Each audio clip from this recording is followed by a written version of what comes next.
Three women were being interviewed for a prestigious job. The interviewer took them to an office with stacks of paperwork reaching the ceiling, phones ringing off the hook, and harried-looking people running back and forth. He announced, "This is a very fast-paced position. There is always a ton of work to do, and sometimes you will be expected to work late into the night and on the weekends. How would you handle this?" The first woman said, "I don't care how much work needs to be done. I love this company so much that I will do anything that needs to be done, and I wouldn't even consider it work." The second woman said, "This is no big deal. I developed a highly effective time management and productivity system that will knock out the heaviest workloads in no time flat." The third woman said, "I will try my best to do as much as I can, as well as I can. But honestly, like most people, I work best with reasonable workloads." The interviewer then led them to the cafeteria, where numerous employees sat together, chatting and laughing in camaraderie.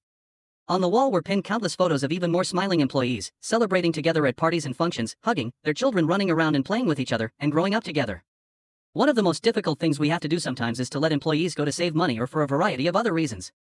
When the time comes, would you be strong enough to perform this duty? The first woman said, "Absolutely, trim the fat, I say. Survival of the fittest. If you don't contribute to the company's bottom line, you don't deserve to be here." The second woman said, "I'll do better. Using my own personal variation of Six Sigma and Agile, along with computational statistical analysis, I'll improve the performance of lagging or excess employees so much that not only will you not want to fire any of them, but you'll also need to hire even more." The third woman said, "This will be difficult for me. I will do it if it's absolutely necessary, but I will take every employee termination under serious consideration and only do it as a last resort. I urge you to do the same."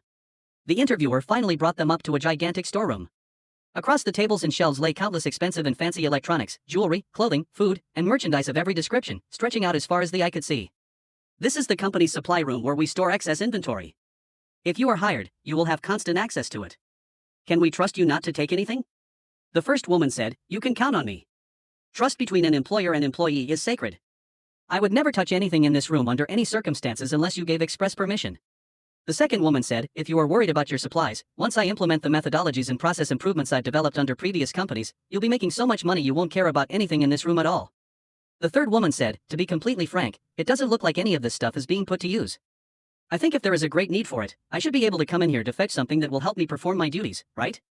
And with that, the interviewer wrapped up the interview, thanked the three women for their time, congratulated each for a fine performance, and shook their hands. Which one was hired for the job? The one with the biggest breasts.